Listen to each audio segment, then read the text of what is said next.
Siempre creí que el peligro estaba afuera, acechando en las esquinas oscuras de la ciudad, mientras hacía mis entregas. No sabía que el verdadero horror ya se había abrochado el cinturón en el asiento trasero de mi propio coche, esperando en silencio a que yo mirara por el retrovisor. Trabajar en el turno de noche, para una aplicación de comida a domicilio, te cambia la perspectiva sobre la ciudad. A las 3 de la mañana, las calles no te pertenecen a ti, sino a las sombras y a la gente que no quiere ser vista. Llevaba 6 meses haciendo esto para pagar mis deudas, y aunque me había acostumbrado a los borrachos y a los barrios marginales, nada me había preparado para lo que sucedió el martes pasado. Eran las 2:45 a.m. cuando mi teléfono vibró. Una orden de una pizzería local que cerraba tarde. El destino era una zona rural a unos 20 minutos del centro. Un lugar donde las farolas dejan de funcionar y los mapas de GPS empiezan a volverse imprecisos. La paga era inusualmente alta, casi el triple de una tarifa normal, así que no lo dudé. El hambre de dinero siempre silencia el instinto de supervivencia. El trayecto fue asfixiante. A medida que me alejaba de la civilización, la niebla empezó a rodear el vehículo, una masa gris y espesa que devoraba la luz de mis faros. El único sonido era el zumbido de mi viejo motor y el viento silbando por una rendija en la ventana del copiloto. El aire olía a tierra mojada y a ese frío metálico que precede a las tormentas. Finalmente, el GPS me indicó que había llegado. La casa era una ruina, una estructura victoriana de madera podrida, rodeada de maleza que parecía manos esqueléticas intentando alcanzar mi coche. No había ni una sola luz encendida. Las ventanas estaban cubiertas con tablones o simplemente rotas, como cuencas de ojos vacías, observándome desde la oscuridad. Apagué el motor y el silencio que cayó sobre mí fue absoluto, un peso físico que me dificultaba respirar. Saqué el pedido del asiento del copiloto y justo cuando iba a abrir la puerta, mi teléfono vibró en el soporte. Era un mensaje del cliente a través de la aplicación. Ya te veo en la puerta trasera de la casa. Está abierta. Entran. El dinero está sobre la mesa de la cocina. Un escalofrío me recorrió la columna. Miré hacia la casa. No había movimiento. Ninguna cortina se movió, ninguna luz se filtró por las grietas. ¿Cómo podía verme si no había nadie en las ventanas? Me quedé inmóvil, con la mano en la manija de la puerta, sintiendo que cada segundo que pasaba en esa propiedad era una invitación al desastre. Escribí una respuesta rápida a lo siento. Por política de seguridad, debo dejar el pedido en la entrada principal. Saludos. Dejé el paquete sobre el porche destartalado. Saqué una foto para confirmar la entrega y regresé al coche casi corriendo. Cerré los seguros con un golpe seco. Justo cuando metía la llave en el contacto, el teléfono volvió a sonar. Otro mensaje. ¿Por qué me miras a mí si yo estoy detrás de ti? La puerta está abierta. Mi cerebro tardó un segundo en procesar las palabras. Miré de nuevo hacia la casa, buscando a alguien en el porche, en la entrada trasera. En algún rincón del jardín no había nadie. Mi corazón empezó a martillar contra mis costillas. ¿A qué te refieres con detrás de ti? Escribí con dedos torpes y helados. La respuesta llegó de inmediato, pero no fue un texto. Fue una notificación de mensaje de voz. Con el pulso acelerado, le di al play. El audio estaba lleno de estática, un siseo blanco que recordaba al viento entre árboles muertos. Y entonces, una voz, o algo que intentaba imitar una, susurró con una cadencia inhumana. La puerta trasera de tu coche está abierta. Me quedé petrificado. El aire dentro del coche se volvió gélido de golpe. Mi mirada se desvió lentamente hacia el espejo retrovisor. Al principio, solo vi la oscuridad del asiento trasero, pero a medida que mis ojos se ajustaron a la tenue luz de la pantalla de mi teléfono, lo vi. Había una figura sentada justo detrás de mi asiento. Era una silueta pálida, tan delgada que parecía hecha de papel mojado. Tenía el cuello extrañamente largo y la cabeza inclinada hacia un lado, apoyada contra el cristal de la ventana trasera. No tenía pelo, y su piel era de un color grisáceo, como la carne que ha estado demasiado tiempo bajo el agua. Lo más aterrador eran sus ojos dulcisferaos, grandes completamente negras y brillantes, que reflejaban la luz de mi móvil. No se movía, no respiraba, solo estaba allí, observándome a través del espejo, con una intensidad depredadora. Sentí que el tiempo se detenía. La razón me gritaba que saliera del coche, pero mis piernas no respondían.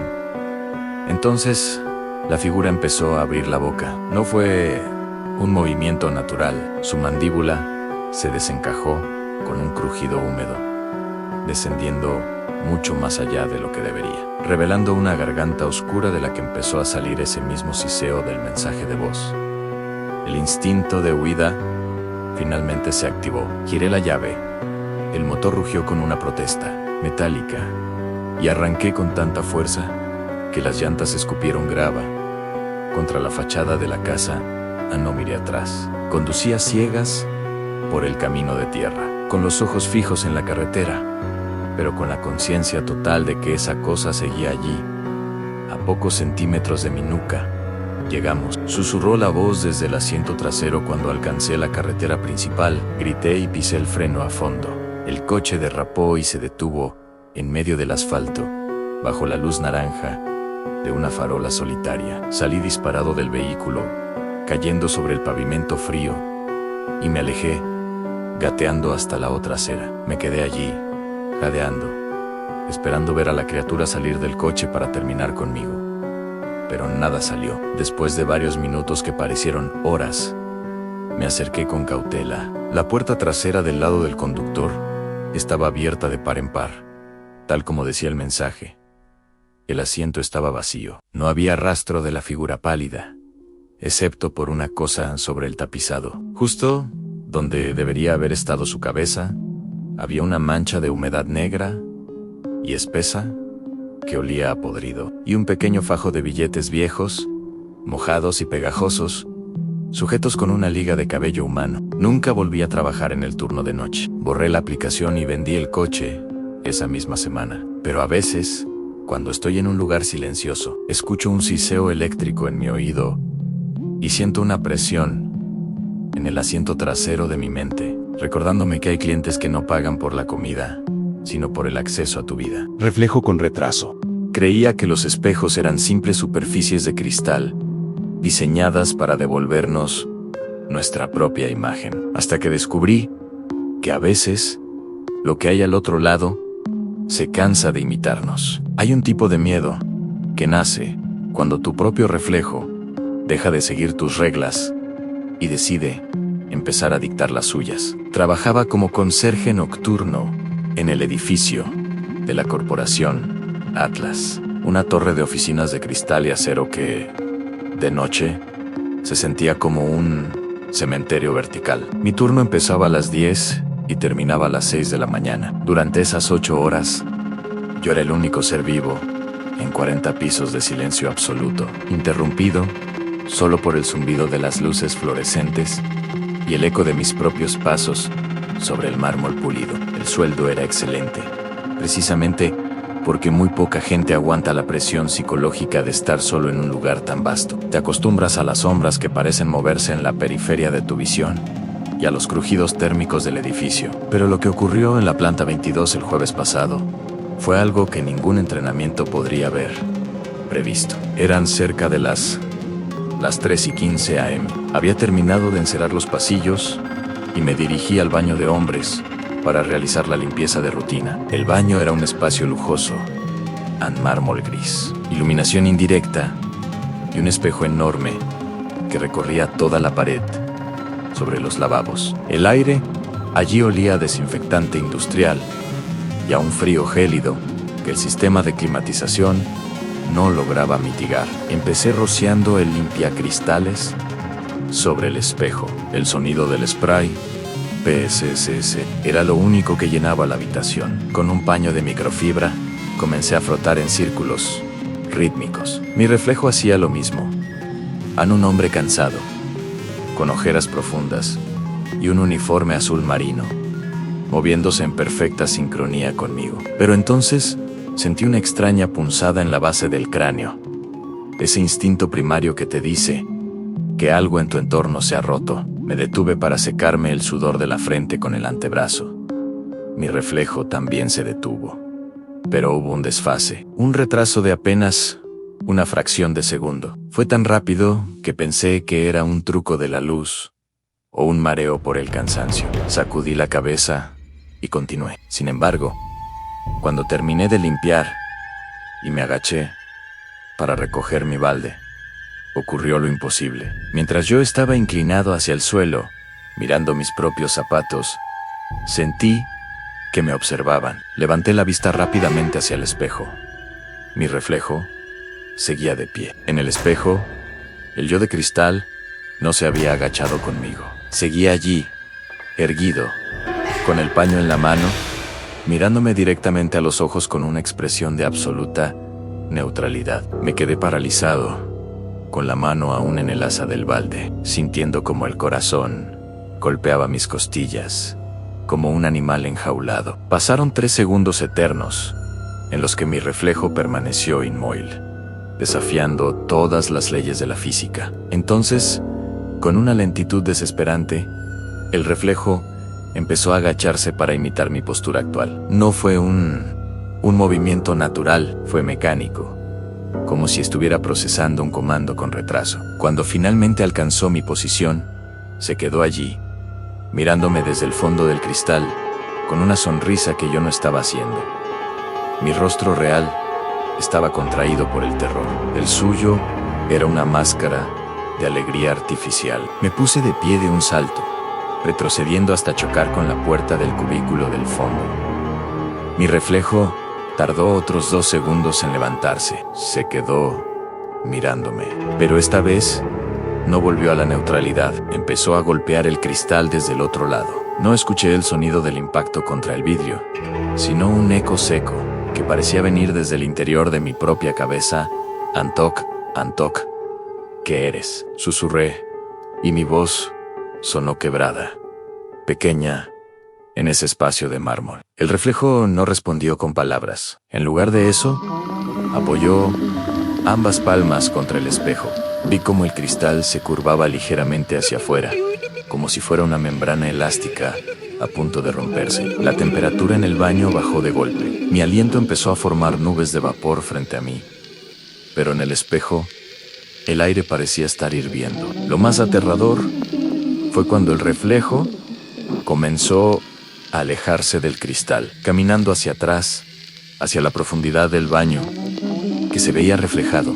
En la realidad, el baño detrás de mí estaba vacío y oscuro, pero en el espejo vi que las puertas de los cubículos empezaban a abrirse solas, una por una, revelando sombras que no deberían estar allí. El reflejo se detuvo al fondo, me saludó con la mano, con una parsimonia macabra, y luego simplemente se dio la vuelta y salió por la puerta del baño del espejo. Me quedé solo. Miré el espejo y por primera vez en mi vida no vi nada. No había reflejo. El cristal devolvía la imagen del baño, de los lavabos, de las luces, empero yo no estaba allí. Era como si el espejo me hubiera borrado de la existencia, o, peor aún, como si mi esencia se hubiera marchado con la cosa que acababa de salir por la puerta en el otro lado. El pánico se apoderó de mí. Salí corriendo del baño, atravesé el pasillo y bajé las escaleras de emergencia de 5 en 5, sin atreverme a usar el ascensor, por miedo a quedar atrapado frente a sus puertas espejadas. No paré hasta que estuve fuera del edificio, bajo la lluvia fría de la madrugada, rodeado de los ruidos reconfortantes de la ciudad. Renuncié a la mañana siguiente. No volví por mi último cheque, ni por mis pertenencias. Pero el horror no terminó ahí. Ahora, cada vez que paso frente a una vitrina o un escaparate en la calle, me detengo en seco. Mi reflejo ha vuelto. Sí, pero nunca llega a tiempo. Siempre aparece un segundo tarde, saliendo de una esquina del cristal, como si estuviera corriendo para alcanzarme. Anoche, mientras me lavaba la cara en casa, cerré los ojos por un momento. Cuando los abrí, Mi reflejo ya estaba allí, pero no tenía las manos en la cara. Estaba apoyado contra el cristal, con el rostro pegado a la superficie, susurrando algo que no pude oír, pero que dejó una marca de aliento en el vidrio. Un aliento que tardó 10 minutos en desaparecer, mucho después de que yo saliera de la habitación. Sé que el retraso es cada vez menor. Sé que llegará un momento en que él se moverá antes que yo. Y temo que, cuando eso ocurra, seré yo quien se quede atrapado en el frío silencio del mármol, esperando a que alguien vuelva a limpiar el cristal para poder saludarlo desde la oscuridad.